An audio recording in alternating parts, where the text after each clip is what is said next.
Hello YouTube, Dave here again. Welcome back to a brand new video. In addition to loving Dungeons & Dragons, Magic the Gathering, video games, things along those lines, I'm also a really big fan of board games. I have a few board games in my collection. Mainly my board game collection is made up of Dungeons & Dragons themed board games, so like Castle Ravenloft, Wrath of Ashardalon, Legend of Drizzt, as well as Lords of Waterdeep and even the Dungeon board game. So I actually had a chance to recently pick up one of the newest board games to come out from Wizards of the Coast in conjunction with WizKids. It is a Dungeons & Dragons themed board game with close ties to the Storm King's Thunder storyline, and that is Assault of the Giants. So this is a competitive board game for 3 to 6 players. We have there, sorry, a little bit of the sticker still on the cellophane wrapping, haven't opened it up yet. But it's a game for 3 to 6 players, and we'll just have a look here at the marketing blurbs and see what it says. So it says, Anam the Allfather, the eldest and greatest of the giant gods, has shattered the ancient caste system of the giants, known as the Ordning, which throws all giant kind into chaos. Now any giant with ambition can challenge the hierarchy, and no giant knows its place. Alright, Against the Giants allows 3 to 6 players to command armies of giants as they wage war throughout Northwest Faerun. Each player represents a different giant race: hill giants, stone giants, frost giants, fire giants, cloud giants, and storm giants, each with a different agenda. The players command their giants as they assault the small folks' villages and cities in order to score points and secure important resources such as food, artifacts, ore, and runes. The game comes with the game board, 12 giant miniatures, 3 giant slayer miniatures, so it looks like 15 miniatures in all, 14 leader/champion cards, 3 giant slayer cards, 54 command cards, 48 resource cards, 19 event cards, 18 spell cards, 6 story guide cards, 80 unit tokens, 7 leader tokens, 116 miscellaneous tokens, and 12 combat dice, which you can kind of see on the back here looks like D6 with symbols on them. The game is recommended for ages 14 and up. It's 3 to 6 players and takes anywhere from 1 to 3 hours to play the game. I'm assuming it probably depends on the number of players that you have here. So this is actually a pretty hefty box actually. It looks like it's about the same size, maybe a little bit smaller, but it looks to be around the same size as like the Castle Ravenloft, Wrath of Ashardalon, and all those. Just kind of looking at them off in the distance there, yeah, it looks about the same size. So it looks like there's quite a bit of stuff in here. As far as prices go, I think it's around $70 to $80 US. If I recall correctly, I live in Canada, so I never get to pay any of those prices for anything. I picked this up for around $110. The main reason I picked it up is I've had a $50 prepaid MasterCard that's been sitting in my wallet ever since Christmas, and this is near the end of November, so it's been 2 whole months now and I still haven't used it for anything. So I decided that the Giant Robot Comics had a copy of this. They only got 1 in, not sure if they were going to reorder depending on, you know, how popular it may become. So I decided to put that $50 gift card to use, and I picked this up. It is worth mentioning that there is a premium edition of this, which costs about $50 more US, so you're probably looking at about $60 to $70 more Canadian, which would run it up to around $150, $60 or $70, which is way more than I'd be willing to pay. And as far as I know, the only real difference is that the miniatures that are in the box are all painted as opposed to just the solid color molding that they use for these. So each of the 5 giant or 6 giant tribes and the giant slayers and all that are going to be basically color coded, so they're going to be just all one consistent color, which if you picked up things like Castle Ravenloft or the Legend of Drizzt, you're already kind of used to that anyway from the board games.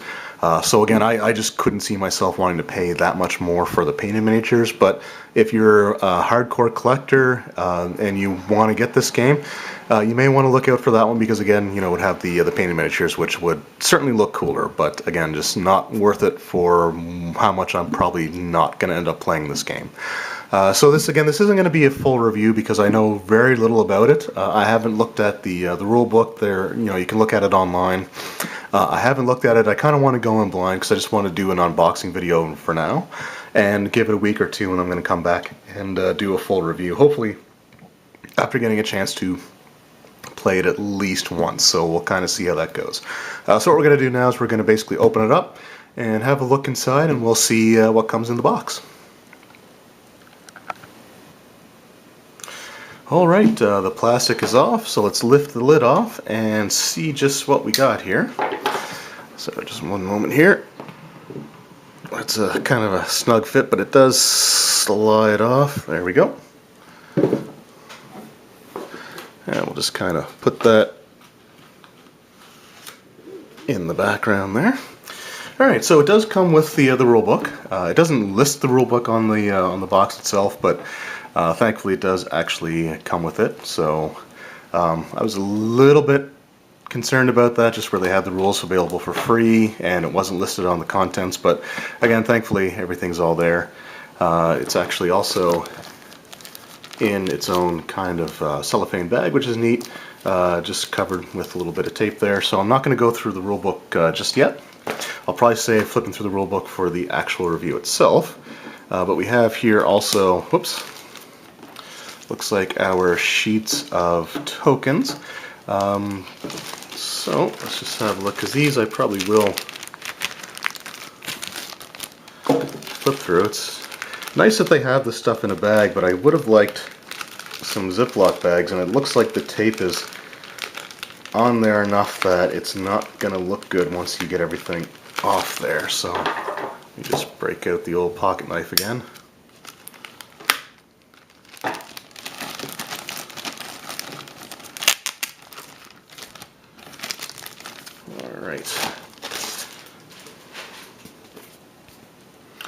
Alright, so I'm not going to go through, whoops, upside down. I'm not going to list off everything that's here, but if you want to have a look at some of the tokens,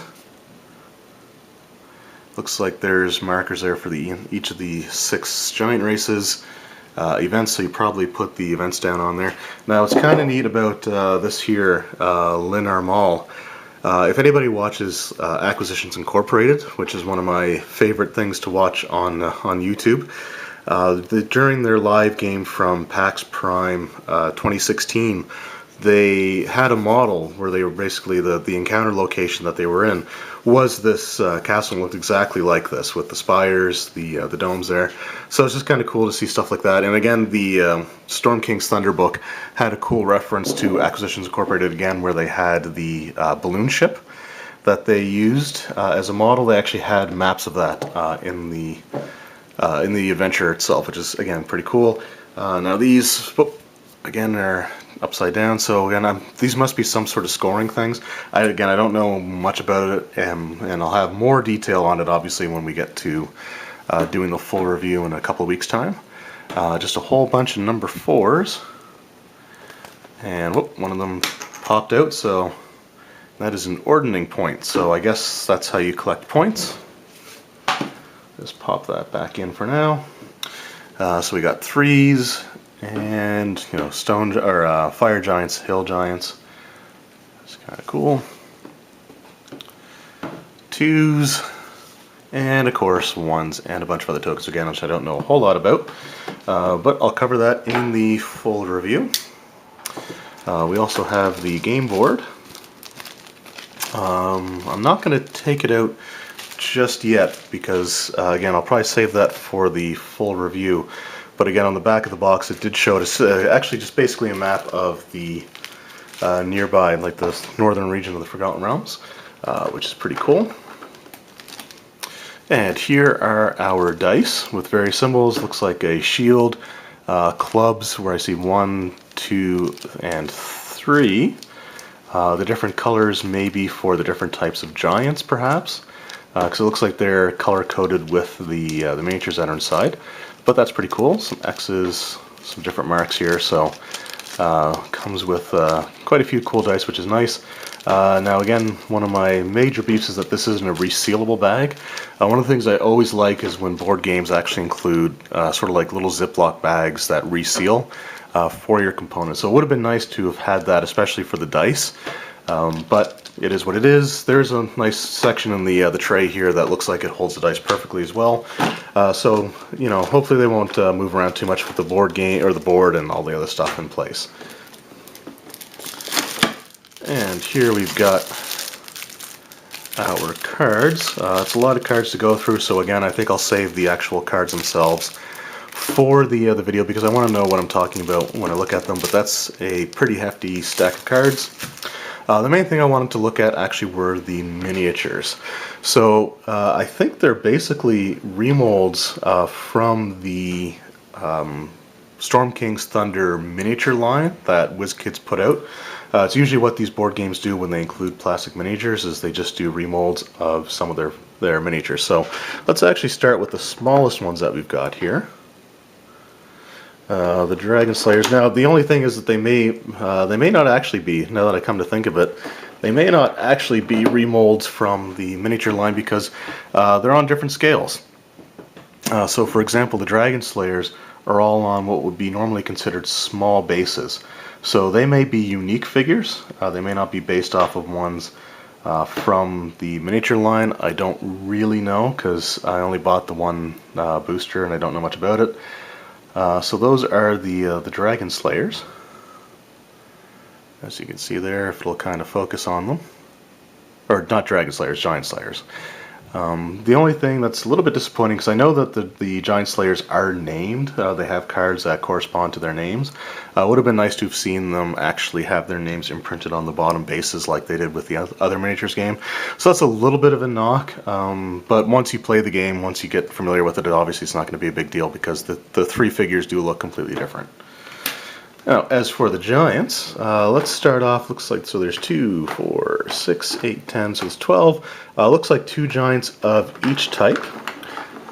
So it's worth noting that if you were looking for the leaders, so if you wanted to buy this to purchase it, use it for the miniatures if you were playing Storm King's Thunder, it's probably great for the generic encounters that you may come across. But with, I think, 1 or 2 exceptions, it really doesn't have the giant leaders. So, you know, that's going to be kind of missing. But we've got some of our hill giants here. Now, again, it's not actually labeled as to what they are. I mean, I know it's a hill giant just by looking at it. But again, it wouldn't have been too much of a big deal to just put, you know, hill giant on the base there. And the other two, the other one looks exactly the same. So I'm just going to leave that one in there. Pop that one back in. Let's have a look at the stone giants next. Again, they are the exact same. You want to get it to kind of focus here. And it's on what would be considered a large base, which is kind of cool. You know, nice, you know, very basic details, obviously, where there's no painting. The face is kind of almost featureless and bland, but it is still, you know, kind of cool looking. And it's a stone giant. I've never owned a stone giant mini before, so that's kind of neat. Move on to our frost giants. I actually really like the frost giant there. Cool little details. Again, this is probably based off of the miniature that they would have had in their Storm King's Thunder miniature line. But again, probably a different scale. I don't think they were large size, but that's okay. Still pretty cool. I got the dragon skulls, white dragon skulls too. It even clearly looks like a white dragon, just by looking at the shapes and the features of it with the little crest there. So that's pretty cool. Nice looking mini. Nice detail even on the back. It's kind of hard to see just because of my lighting, where it's kind of dark in here. I have to use some big halogen lights to make it look not terrible. But there's pretty cool detail work. So that's the frost giants. Then we've got the fire giants.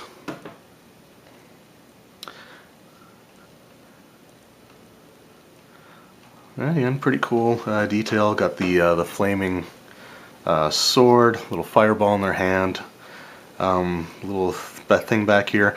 I kind of, you know, almost look at this like the Ganondorf model from Twilight Princess, Legend of Zelda Twilight Princess, because he had something like this kind of on the back of his head.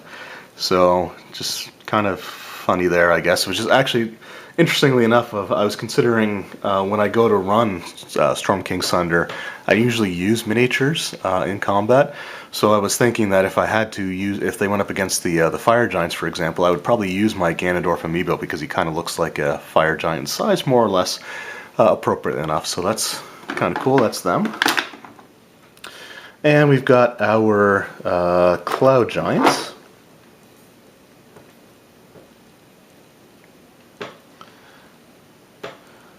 And it's kind of hard to tell at first. I thought that was just a really deformed hand, but you can see the hand details there. This one obviously looks like it's more spellcaster. It's got a cloak on.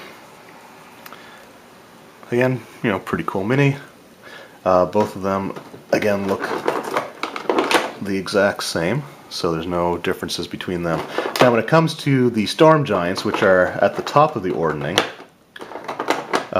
these two actually do look different from one another. So you've got kind of a standard Storm Giant, and then you have King Hecaton is one of the miniatures that was also included. Just looking on the back there. So this is the Storm Giant King. So again, obviously it looks like they've been scaled down, because I know for a fact that King Hecaton would have been a huge miniature for the line that they came up with. But again, it's kind of cool. So if you play the Storm Giants, you get to use two separate miniatures for your guys, which is, again, pretty cool. The plastic tray looks like they snap in relatively easy. A couple of them are actually hard to get out. That's why I didn't take out the second Hill Giant or the second Fire Giant. Some of them were just really kind of tough to pop out, and it looks like this one's going to be a little bit difficult to get back in. So may not be the best for carrying and storing the miniatures, and that's it there. So that's all that comes with the game. So you get a whole stack of cards here, a bunch of tokens. So I'm assuming that these tokens here, again, without reading the rules themselves, these must be unit tokens for each of the different giant tribes. So that would make sense to me. The only thing I don't super like about it is they look different from the actual miniatures that are included, and it looks like they may have some different types, which I guess would be kind of cool. But it would have also been nice to have had, if you're going to have two different miniatures, they probably all should have had two different ones to kind of look at. So you could have had two different Fire Giants, two different Hill Giants, you know, and so on and so forth. So again, the player that plays the Storm Giants has the advantage of having two unique looking figures, where everybody else is kind of stuck with two that look the same, which not the biggest deal in the the grand scheme of things, but it would have been nice, especially for the price you paid, because this wasn't a cheap game to pick up. It would have been nice to have had a little bit of variety in the types of miniatures that you have, which again will make it a little bit more interesting to use when it comes to playing the actual role-playing game, if you wanted to use these as miniatures for your tabletop. Again, I understand why they scale things down somewhat, but again, it would have been nice to have had these giant slayers actually be on medium bases and be sized for medium characters. So basically what they did is they brought these down to small size. So these are the bases you would have for small creatures, so that the miniatures are two size categories larger. So instead of being medium and huge, they made them small and large. So again, I understand scaling down the giants if to make it easier to fit into the packaging, but I think they could have found a way to have made the giant slayers sized appropriately for miniatures that you could use in the role-playing game. Again, if you wanted to play Storm King's Thunder, let's just say you enjoyed the board game and you wanted to make a character based off of one of your favorite giant slayers, you can't really use these miniatures. I mean, you can, but they look small compared to other regular player character sized, like humans, elves, dwarves, miniatures. So again, not a huge fan of the fact that they scaled it down that way. The miniatures are nice looking. I'm not going to say anything about that. They are kind of cool looking. So I don't want to sound too negative. I just, again, wish there would have been a little bit more variety in terms of the sculpts or the models that you had in there, because one of them does it, why can't all six? And it would have been nice to have seen larger miniatures for the giant slayers. So again, this was just sort of an unboxing. So these are all kind of cosmetic things. I'm not going to go into much more detail because, again, what I want to do is hopefully play a game or two of this in the near future and have a full review come out within a couple of weeks. So I don't want to spend too much time kind of guessing at what the cards mean or how you use them. I'd rather be able to have a full review where I can go over the rules, how to set up the game, what the cards mean, and all that stuff at that point. So again, this is just kind of a quick video just to kind of show it off so I can now go through the process of opening things up, reading them, and seeing how the game is played. Anyway, I hope you enjoyed seeing at least what's inside the box. If you have any questions or comments, please feel free to leave them down below.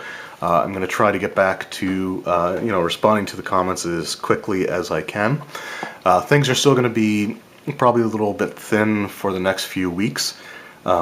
Just in terms of things going on in my personal life. I mean, everything's great, but time is going to be kind of a premium over the next few weeks. So I have a couple of days where I'm going to be able to record hopefully a few videos at least. So I'm hoping to have some things out over the next few days after this goes up. But again, I hope you enjoyed the video. If you have this game and you've played it, again, comment below because I'd like to kind of see what your take on it is. And again, just come back in a couple weeks' time for the full review. Hey everyone, just a sort of quick follow-up to the video that I just recorded. I know I said in the video I wasn't going to open up the game board, but where I didn't open up the cards, I felt, after I kind of finished recording everything, that I should try to at least show off what the board looks like. So here it is. It's a 3x2 kind of set, which folds and folds and folds. So you're going to need sort of a large table to be able to play this in. But it is a cool kind of map. So it's got some locations that are important. I'm assuming obviously to the board game itself, but some also interesting locations that you can use if you're running the campaign itself. For example, Bryn Shadir or Shandir. Bryn Shander is one of the locations that the player characters can visit during the campaign itself. It's one of the earlier adventures that's intended if you didn't want to run the introductory chapter. But we've got here Maelstrom, stacking limit. I haven't opened up the rule book yet, so I still don't know what any of that means. I'm assuming these are probably point totals. I'm assuming, but I'm not entirely sure. Or turn markers. Probably more likely it's a turn marker. But this here is the board. So again, sorry if it's a little bit shaky. I'm just kind of holding the camera up over top of it and see if I can zoom out a little bit to catch it all. So I just wanted to tack this on because I felt kind of bad when I was recording the video and decided not to open the board. So here you go. Still haven't touched the cards yet though. I'm going to save that for the full review. Anyway, again, thank you guys very much for watching. I hope you enjoyed and we'll see you next time.